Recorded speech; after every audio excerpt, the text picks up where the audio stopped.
भाईजान, लाहौर और उसके इलाके में ईद उल अज़हा का चांद नजर आ गया है।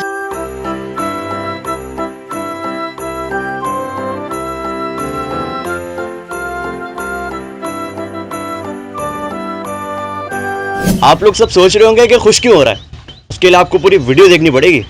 ओ भाईजान तेनू की पता मैनू कितनी खुशी हो रही है। भाई मुबारक हो, मुबारक हो।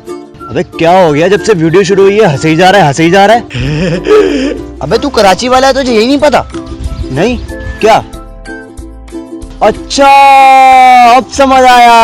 अबू क्या वाकई हम गाय और बकरे का गोश्त खाएंगे? हाँ पुत्र, इस दफा हम गाय और बकरे का ही गोश्त खाएंगे। ना ना ना